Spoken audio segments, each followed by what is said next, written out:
Welcome back to the Slasher Siblings podcast. I'm your co-host, Cicely. I'm your host, Hayden. Today we're talking about Split. 2016, PG-13, an hour and 57 minutes, 7.3 out of 10 on IMDb. Crazy. 3 girls are kidnapped by a man with a diagnosed 23 distinct personalities. They must try to escape before the apparent emergence of the 24th. Yeah, so go ahead and read the last week's question. This 2010 movie involved unwilling participants in a Nazi doctor's sadistic experiments. Answer: The Human Centipede. Disgusting movie. We watched that when we were younger. Yeah, how we old did, were actually. you? We I were with don't Kimberly. So I was in like sixth grade. It's a disgusting movie. Don't watch it in Ye- 6th grade. You were in 6th grade? Yeah. What age is that? What age is 6th grade, guys? Oh, they can't answer. What, 12? Yeah, actually, yeah, around there. 12, so that would make me about 15 or 16. Yeah, It's a disgusting movie. disgusting. I don't think we And- have to explain it. I think everyone knows what it is. We'll eventually have to do it on here, and that's one I am definitely also not looking forward Yeah, I'm really not looking forward to that one. to. Okay, so, Split. Great movie. I actually love this movie. I can't remember if I watched it in theaters or not. I can't remember either, but I've definitely seen it. I definitely saw it when it first came out, Oh yeah, me too. and then a few times after that. This was kind of just like a review. Yeah. I like that it opened on like the main girl, but like an awkward and kind of troubled and outcast girl, Yeah, and it like explained it was you like knew she was Oh, gonna yeah. get shit done. well, yeah, but you knew that she was kind of like the, I guess you could say, unpopular one, or you know, she was like troubled and stuff just by how she was staring off into the distance while the other kids are, you know, messing around in Yeah. the background at the party, and she's just like kind of not involved. Yeah. She's like an outcast or whatever, which I feel bad because I don't like seeing people get bullied. yeah, that and abused even. I don't like any of it. Just be nice. And then after the party, her uncle's car broke down or whatever to come pick her up, and a man attacks the girls, which is a complete, it's like Well, right in the first beginning. of all, he attacks the dad that offered to yeah, give her yeah, a ride he, home. yeah. He knocked him out, but it's right in the beginning of the movie, so it's not like we get backstory or anything right in the beginning. And I do like those kind of movies more, that there's not a lot of, you know You what I don't mean? know a lot. Yeah. You don't know a lot going into the movie, and then all of a sudden, you know, Yeah. immediately, that was probably within the first like 8 minutes or something. I think it was like 7.5 minutes or something. If I was her, I would have jumped out of that car so fast. Yeah, but he could have always chased her, especially I him. get that, but not me. The one thing about me, you ain't taking me. I got Well, kids. Echo would bite his face off. Oh, if so- Echo was in the car, there would be no problem there. But yeah, immediately in the beginning of the movie, a man attacks the 3 girls, and it definitely sets the tone for the rest of the movie. Very uncomfortable. Yeah, and it's gonna be a sort of darker movie, and not like happy and Yeah. stuff. But shortly after that, she's knocked out. He sprayed that stuff in her face, and we get a glimpse into her past, and it's not great. She doesn't have a fantastic past, and it's very clear that something went wrong through all the flashbacks we get. Right now, we don't quite know that, because I think the first one we saw was like, oh, it was her uncle talking about a buck Yeah, that's right. Yeah. Oh, yeah. So we don't really know that anything's happened yet, but we know that something is happening, that this is going to be important. And we find out that the man, because he doesn't have technically one name, Barry, I guess, is in therapy. And we get a glimpse of the therapist, you know, and why he goes and what he kind of like what his hobby is. He likes fashion and whatnot, and they're having a good conversation. And she's getting kind of weirded out by him because he's not acting normally. And at this point in the movie, the other personalities have been taking over and pretending to be Barry, but we don't know that yet in the movie. Then for the first time in this movie, I really like the scene where we finally see the split personality, where he was Barry he was Dennis at one moment, but he's like talking to himself as Dennis and Patricia, and like he's like having a full conversation with each other, but he's like dressed as Patricia. I like Patricia. I think Patricia is like comedic without being comedic. Does that make sense? Yes. Because she says stuff in such a serious way that it actually comes across as a little bit funny. But she's completely serious. Anyway, I like Patricia too. And plus James McAvoy, I honestly couldn't imagine anyone who would be able to do that better. He did amazing. He did such a good job. And like, I wonder what all went into he talked to people, like real people with split personalities. I figured he did something like that because he did such a good job. He went to actual like mental hospitals and like talked to actual DID patients. Oh wow. Which is really cool. That wasn't in the Fear Facts. That was just something I knew from the last time I watched it. Anyway, this is the first time we see it with our eyes, the split personality, because he walks in as Patricia, and it was Dennis earlier.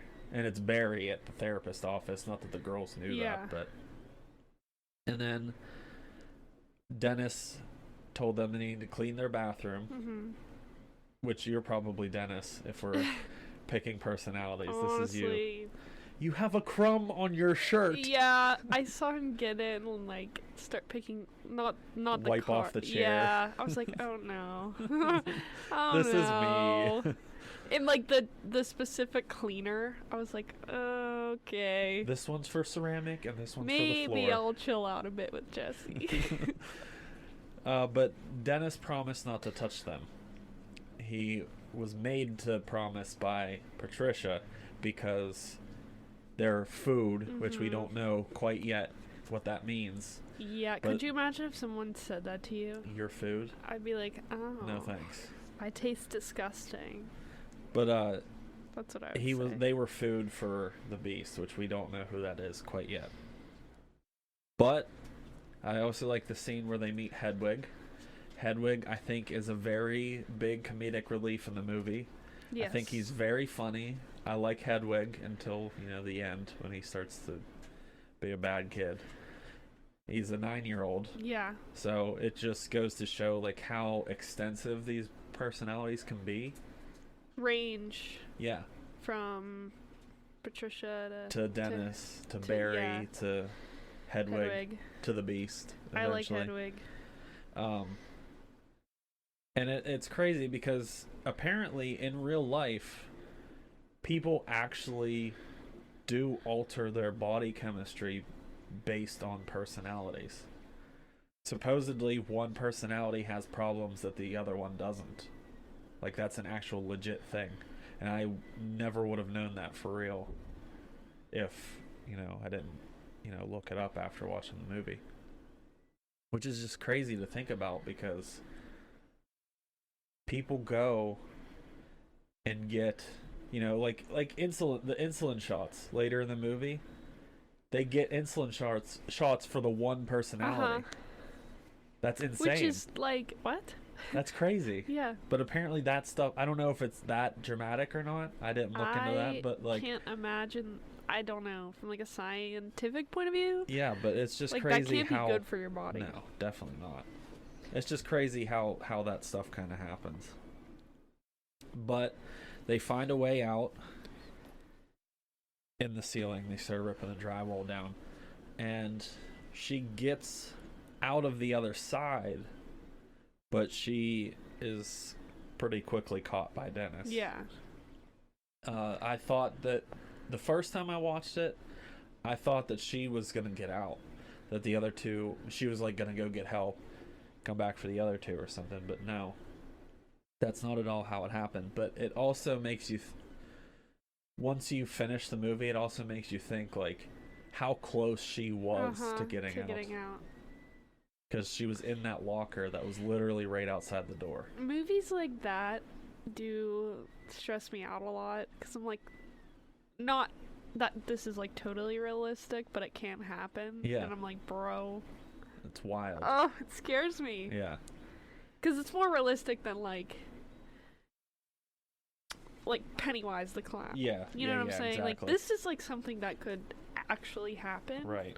in real life. So it makes it scarier. But then they go and talk to the therapist again. This is the second time an email has been sent to the therapist saying that they need an emergency session, and that Patricia or Dennis, depending, go to the appointment and say, listen, I'm fine. You know, that was just a moment of weakness and I woke up and I was fine, whatever. It just goes to show you how the other personalities know. They're like, hey, that something's, you know, wrong. We're not supposed to be doing this, blah, blah, blah. We're killing people, so we need to get help. But then the other personalities take over pretty quickly. Yeah. And it kind of shows the power struggle on the inside of him. Like how Patricia and Dennis are fighting to keep like control of the body or whatever.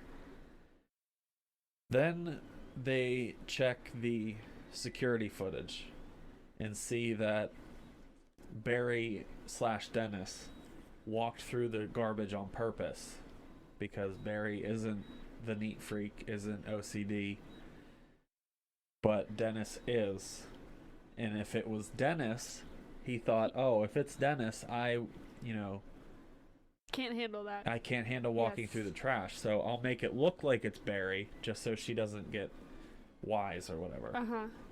But you can see like the internal struggle. It's like, right before that, because he sets down the sketches that he's so protective of. He sets them on the pedestal, and then he you can see him like struggling because he like forcefully puts the hat on. Yeah. And he like rips the sketches off the pedestal and then walks through the garbage, because you can see that he's like, this is disgusting, I can't do it, but I have to for the camera or whatever.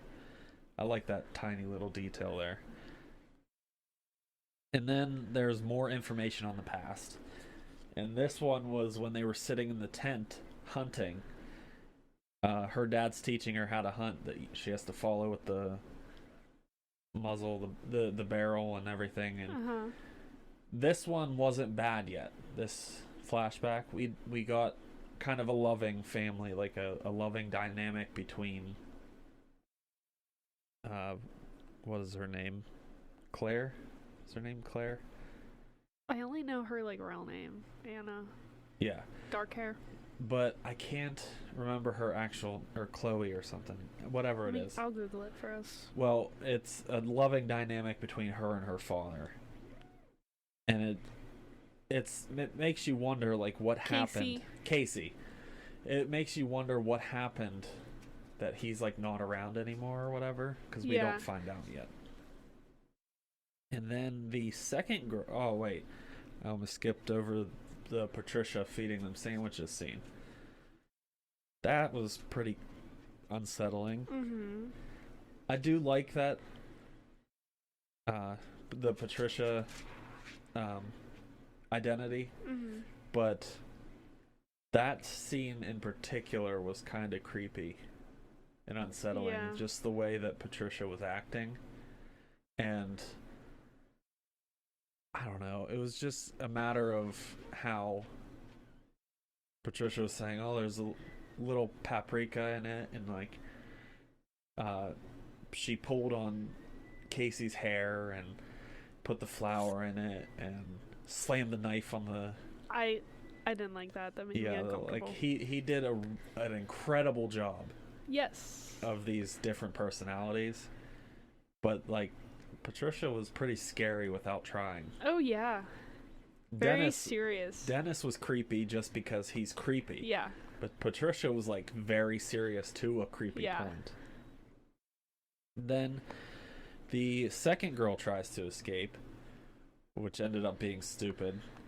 And it made sense why Casey didn't run. I get it.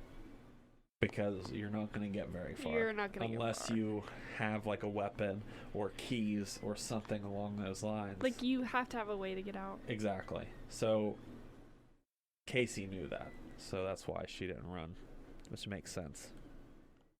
And then Hedwig comes again while Casey was sleeping.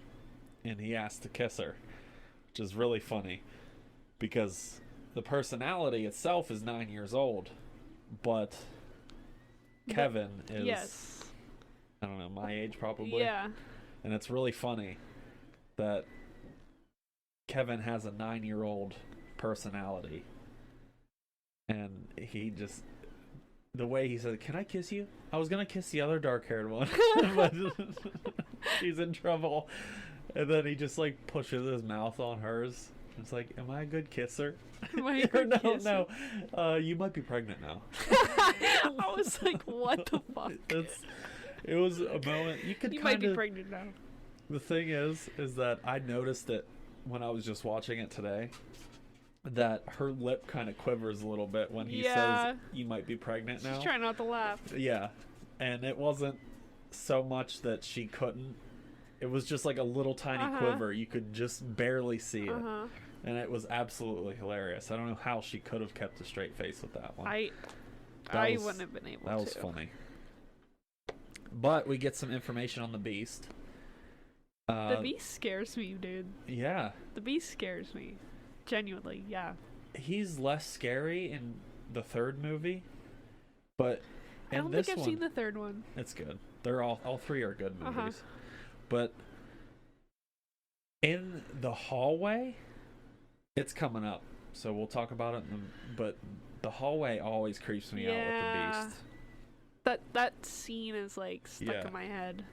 But we get information on the Beast, like who it is, and it's like this kind of like god being to the other personalities, and like the Beast is here to protect us and all this other stuff.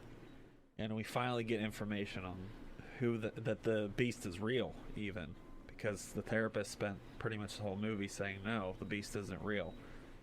Find out he is. Then Hedwig shows back up again, and he took her to dance in his bedroom with his Kanye CDs. Yeah. And that wasn't a Kanye CD that he was dancing to, but it was just funny how he's like, Kanye, I just love Kanye. But the dance was very interesting. It was very childlike. Yeah. It was definitely like a sort of improvised dance, but like it had that childlike, just don't really care. Yeah. Kind of vibe. I'm not dancing real moves and I don't really care. And like that's how I dance. The shaking thing that he does was very kid. So it was he took the role so seriously. But then she gets the walkie-talkie. Yeah. And it was kind of a dick move. You can see it in his face later when she escapes. It was like, oh, this is not a joke. Yeah. And he realizes that, oh shit, I fucked up. Yeah. But she talks to someone, says, "Hey, I'm trapped in a basement somewhere. You have to find me." And he's like, "Oh yeah, funny." Kind of like the cop from Killer Clowns. It's like, "You're not gonna make a fool out of me." It's like, "No, I'm serious." No, I'm serious. And then Patricia returns her to her room, which was actually kind of surprisingly calm. I thought it was going to be like this whole ordeal, kind of like the other two girls, how they get locked in their own rooms and stuff. And Patricia was very calm about, about this time. But now we find out what her uncle actually did. The whole animal game thing. Yeah. Which is pretty screwed up. And it's just a matter of like how did the dad not really know? I know it's kind of hard to just know these things, but like it was like they were on a hunting trip, all three of them. Yeah. And your uncle and your daughter are gone. Not that you should instantly suspect things but when it's like that, you should but pick like up signs, right? Yeah, you would think so. Yeah, I'd hope so. I would hope so. Yeah. Anyway, the uncle's fucked up. Yeah. Period. That dude's a good actor, I think, too. I think everyone in this everyone was. Movie was a good actor. But that guy is in The Office, and he does a really good asshole in that show. But he's good in just about anything I've seen him in. Then the therapist gets like 50 emails in a row from Barry. Yeah. But it was one of the Jude or Jada or something. I forget what the other personality's name was, but sent her a bunch of emails saying we need help or whatever. And the therapist came to Dennis's home and was talking to Dennis, and Dennis kind of caught on that they were that she kind of knew. Yeah. She was suspicious, so it turned him suspicious. But he abducts her too, which just goes to show like you have to be really careful in these situations. Yeah, and that you should let, if you're gonna go to a house like that, be like, hey, if I'm not back. That, have someone know where you're going. Yeah. But like, here's the thing too. What could she have done now? She should have just left and been like, something suspicious is going on there. Can you like Rate go it. check? Yeah. And it's not like the police can just go bust in there or anything. Well, technically that's the maintenance corridor for the zoo. So technically they don't it's not a home. So they could technically go in and check around.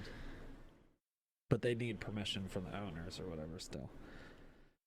And then Casey found all the videos of each personality. Apparently each personality has been talking to the computer. And each one is very distinct. Like, we've already saw quite a few of them, but on the computer you saw several more, and like each one is very different from the other ones. And it's just crazy. He basically had multiple personalities trying to do this. Yeah. Like, how do you even... I don't know. Props to him. And I gotta give her credit too for trying to escape. Yeah. And she's very smart in this instance. I think she's smart in the whole movie. Which is terrible to think about where it came from. Yeah. Because of her trying to get away from her uncle. But very, useful. Resourceful. Like when she smart. said, pee your pants. Yes. That's exactly what I would do too. Well, that's what she does to get her uncle not to. Yeah.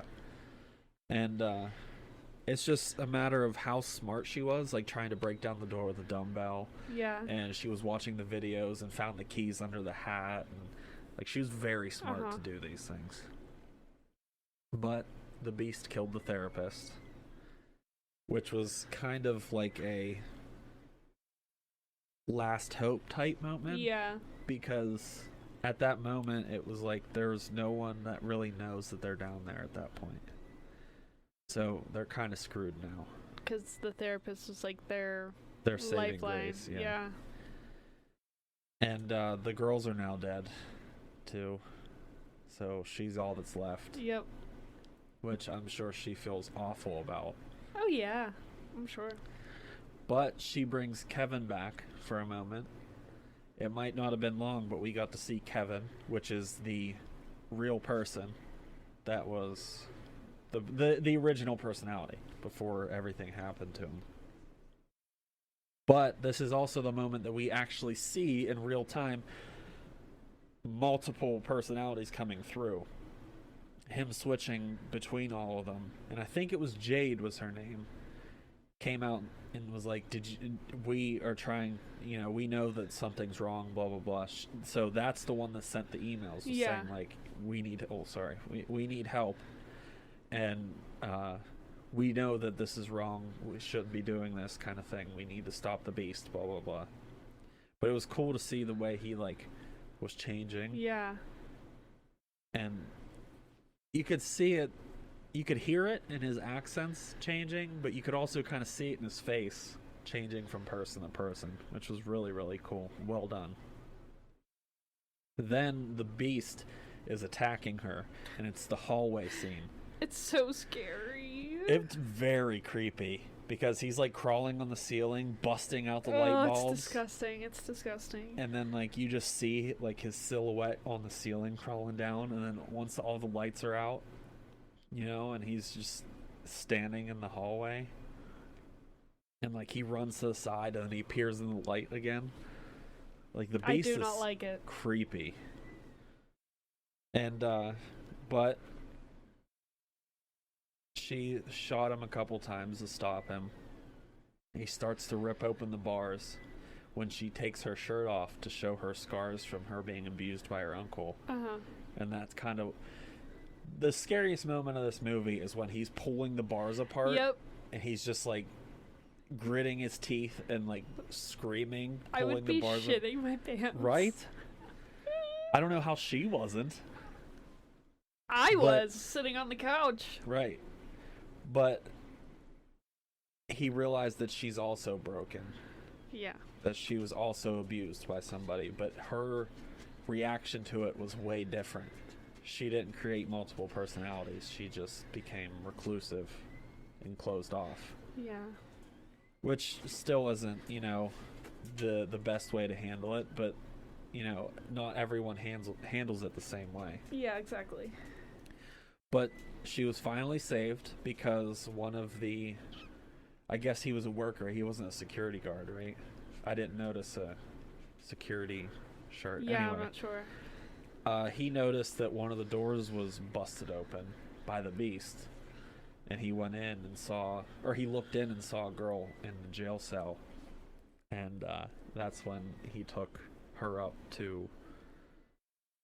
through, and she realized that she was actually locked in a zoo. Insane. Which is kind of like she was like an animal trapped in a zoo in a way.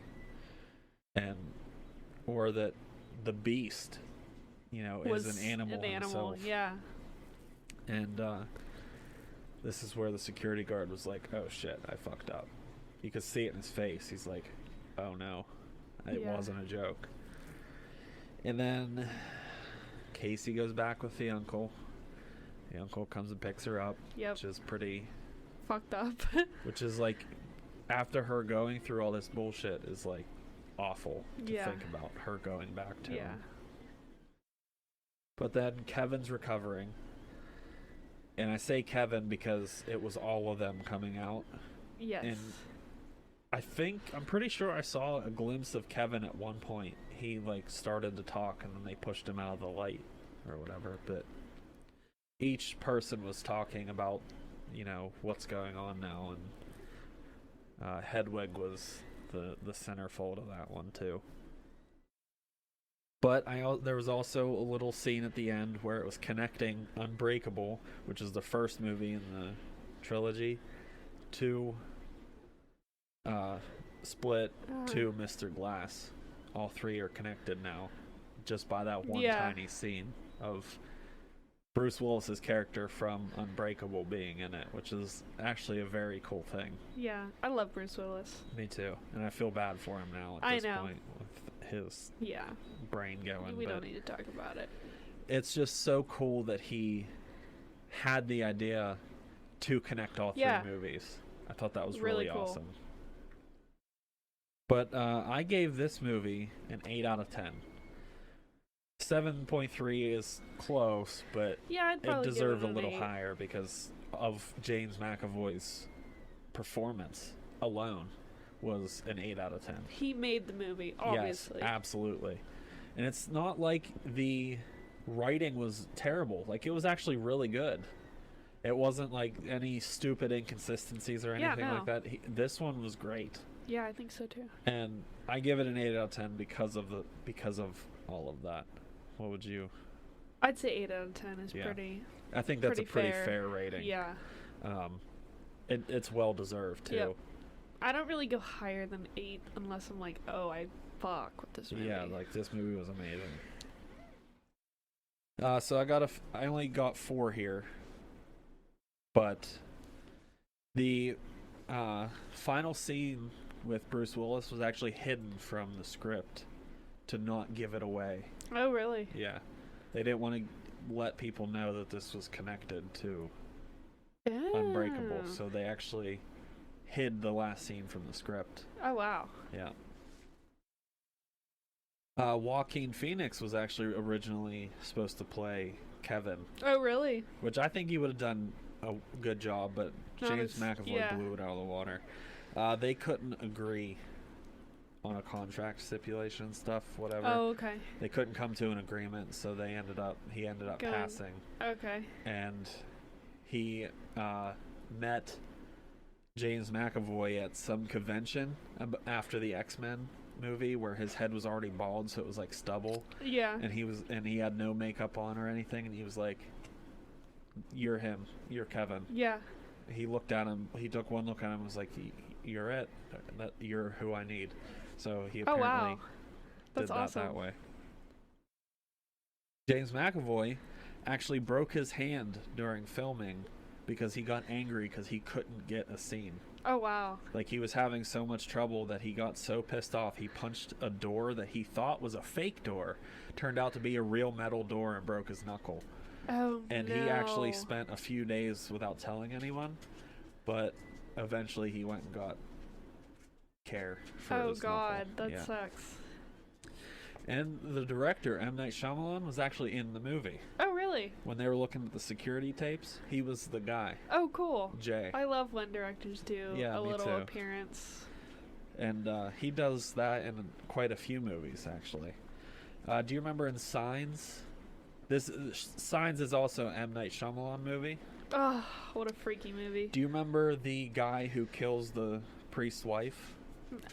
I haven't seen that in so long. Well, that was okay. M. Night Shyamalan. Okay. I haven't seen Signs in so long because it's We'll have to do that one It eventually, is too. one It's a of great movie. the movies that has always scared me Oh, so yeah. badly. Well, that's all I got for the fear facts. There were a bunch of them. I just grabbed some cool ones. Go ahead and read next week's question there. One thing about living in Santa Carla, I never could stomach. I read that wrong. I just read the start sentence over. wrong. That's fine. One thing about living in Santa Carla I could never stomach: all the damn vampires. Name the movie. So, go ahead and put that on the Facebook if you know the answer. If not, better luck next time then. I've never heard of it, but I think it's pretty popular. I've heard No, of it. that I just didn't make sense there. No. Sorry, guys. But yeah, It's I get like 8. It's like 8 p.m. and I don't know what I'm talking about. it. And we're gonna do the next movie here. What's our next movie, sis? Scanners. Scanners. Hold Oh on. yeah, that's Wait. some. I think that's like a bad movie or something. Scammers. Yeah, Scanners. something like that. Yeah, we'll Something figure it like- out. you will- I'm pretty sure it's it's called something like Scanners, that. and it's like a not well known kind of I bad think it's movie. stupid. Yeah. I think it's a dumb movie or It something. is. It's about Remember? Yeah, it's a poorly. It's stupid. Yeah, it's poorly rated or something. You can watch Split on Hulu, but you have to have a certain subscription, and you can watch it on Prime. I had it on Vudu. I had so to rent it. I already owned it. Cool. Good for you. I paid fucking $2. It's worth it. Yeah. I can still watch it for 2 days. So But go ahead on the Facebook and answer the question, and we'll catch you next week with Scanners. Scanners. Catch you later.